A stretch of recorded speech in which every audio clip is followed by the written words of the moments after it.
పహల్గాంలో జరిగిన ఉగ్రవాద దాడి కశ్మీర్లోని భయాందోళనలో ముంచెత్తింది. దాడికి పాల్పడిన ఉగ్రవాదులు సమీప ప్రాంతాల్లోనే నక్కి ఉండవచ్చని భద్రతా బలగాలు అనుమానిస్తున్నాయి. దాడి జరిగినప్పటి నుంచి కశ్మీర్ వ్యాప్తంగా భద్రతా బలగాలు ముమ్మరంగా గాలింపు చర్యలు చేపడుతున్నాయి. అనుమానిత ప్రాంతాలను జల్లెడ పడుతూ ఉగ్రమూకల కోసం వేట కొనసాగిస్తున్నాయి.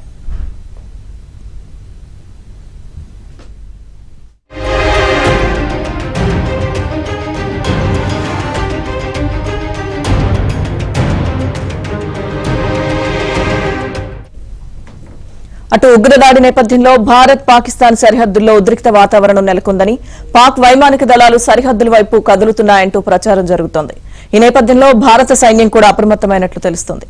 సున్నితమైన ప్రాంతాల్లో భద్రతా బలగాలు అణువణువు జాగ్రత్తగా గాలిస్తున్నాయి.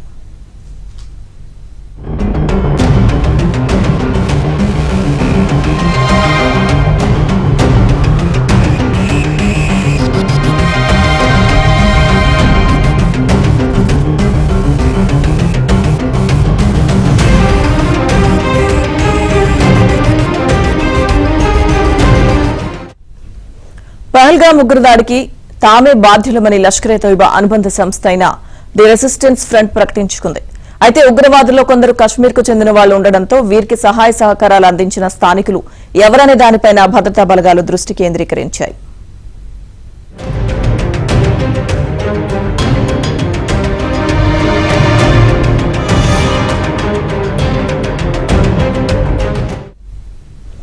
ఇక పహల్గాంలో ఉగ్రవాదుల దాడి నేపథ్యంలో కశ్మీర్లోని పర్యాటక ప్రదేశాల్లో సెక్యూరిటీ గ్యాప్లను భర్తీ చేయాలని సైన్యం, పారామిలిటరీ బలగాలు భావిస్తున్నాయి.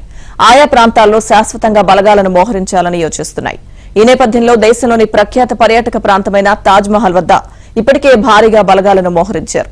జూలై 3వ తేదీ నుంచి ప్రారంభం కానున్న అమర్నాథ్ యాత్రకు మరింత భద్రతను పెంచేలా అధికారులు సన్నాహాలు చేస్తున్నారు.